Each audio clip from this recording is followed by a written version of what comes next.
Bugun kursimiz davomida o'z-o'zini to'g'ri baholash haqida gaplashamiz. O'z-o'zini yuqori baholash, yaxshi deb o'ylash bu odatiy hol. Lekin aslida u ko'pincha boshqalarga qaramlik bo'ladi. Biz o'zimizni boshqalarning o'lchovlari bilan baholaymiz. Maqtashsa, demak, men yaxshiman.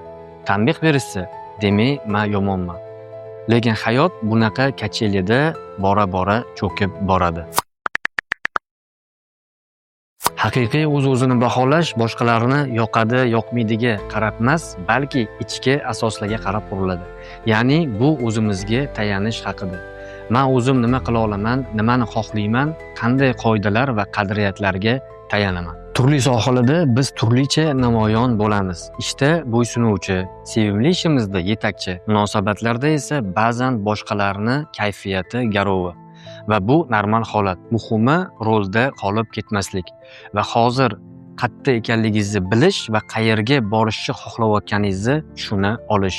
Nima uchun shunchaki o'z qadr-qimmatini oshirish shunchalik qiyin? Chunki ko'pchilik uni boshqalarni e'tirofi bilan oziqlantirishga harakat qiladi.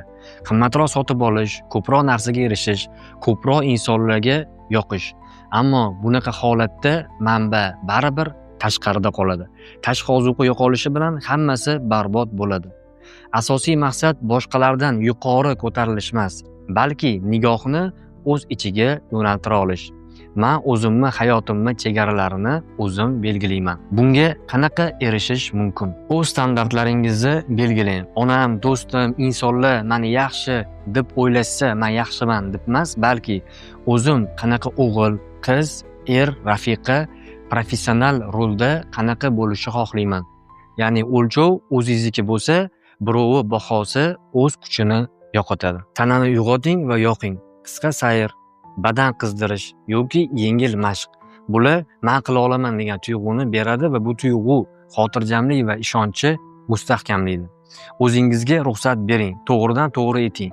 Menga mumkin, so'rash mumkin va rad etish mumkin. O'zingizdek bo'lishingizga ruxsat bering. Shunaqa iboralardan bir ikkitasini yozib olib, o'zingiz bilan olib yuring. Eng yaxshi degan nom bilan poygadan chiqing, chunki u siz uchun juda ham zarar. O'zingizni o'zingizga bog'liq bo'lmagan boshqalarning bahosi bilan emas, balki shaxsiy qadriyatlar, qarashlar va mo'ljallaringiz bilan muloqot ham katta rol o'ynaydi. Oddiy ibora vaziyatni yumshatishga qodirdir. Siz shunday deganingizda, men o'zimni oqlamoqchiman, lekin oqlamayman. Shuning uchun keling, mohiyatga yaqinlashaylik.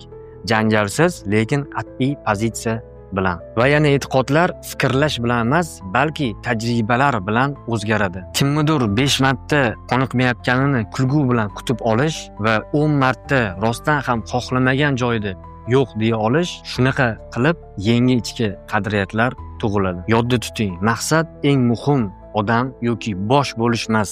Maqsad ichdan yetuk bo'la olish. Qachon ichki tayanch bo'lsa, boshqalarning qoidalari sizni boshqarmay qo'yadi. O'zingizni va boshqalarni hurmat qiling, sinmang va sindirmang. Shunchaki o'zingizni muhim va yangi qadriyatlaringiz bilan yashang. O'zgarishlarni bugunoq his qilishni xohlaysizmi? Telegram kanalimizga obuna bo'ling va shu mashqlarni bajarib ko'ring. Kichik qadamlar katta natijalar yaratadi. Biz bilan qoling, oldinda hali judayam ko'p foydali narsalar bor. Mashq mening 10 ta kuchli tomonim va men o'zimga nimalarni ruxsat berishni boshlayman.